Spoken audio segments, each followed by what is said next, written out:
നിയമസഭാ തെരഞ്ഞെടുപ്പിലേക്ക് എൻ.ഡി.എയുടെ ഘടകകക്ഷിയായ 2020 ആദ്യഘട്ടത്തിൽ പ്രഖ്യാപിച്ച സ്ഥാനാർത്ഥികളായ ലക്ഷ്മിപ്രിയയുടെയും വീണ നായരുടെയും പേരുകൾ വോട്ടർ പട്ടികയിൽ ഇല്ലാതിരുന്ന സംഭവത്തിൽ പാർട്ടിക്ക് വീഴ്ച പറ്റിയിട്ടില്ലെന്ന് 2020 ചെയർമാൻ സാബു എം ജേക്കബ്.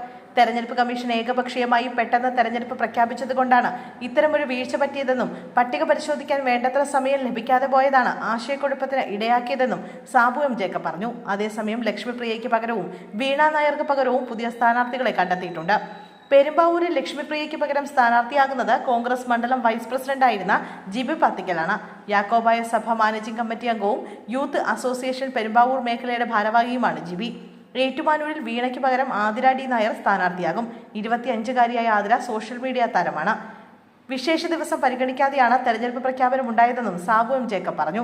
സ്ഥാനാർത്ഥി നിർണയം പാർട്ടിക്കുള്ളിലെ സ്വാഭാവിക പ്രക്രിയ മാത്രമാണെന്നും പുതിയ ആളുകൾ പാർട്ടിയുടെ നയങ്ങളിൽ ആകൃഷ്ടരായി കടന്നു വരുമ്പോൾ സ്ഥാനാർത്ഥി നിർണയത്തിൽ മാറ്റം വരുന്നത് എല്ലാ മുന്നണികളിലും സ്വാഭാവികമായി നടക്കുന്ന കാര്യമാണെന്നും അദ്ദേഹം പറഞ്ഞു. മുമ്പ് ഒരു മുന്നണിയുടെയും ഭാഗമാകേണ്ടതില്ല എന്നായിരുന്നു 2020യുടെ നയം. കേരളത്തിൽ 2020 ഇല്ലാതാക്കാൻ LDF, UDF മുന്നണികൾ ശ്രമിച്ച സാഹചര്യത്തിലാണ് രാജ്യത്തെ വികസന നയങ്ങൾ ഉയർത്തിപ്പിടിക്കുന്ന NDAയുടെ ഒപ്പം ചേരാനായി തീരുമാനിച്ചതെന്നും സാബു എം ജേക്കബ് വ്യക്തമാക്കി.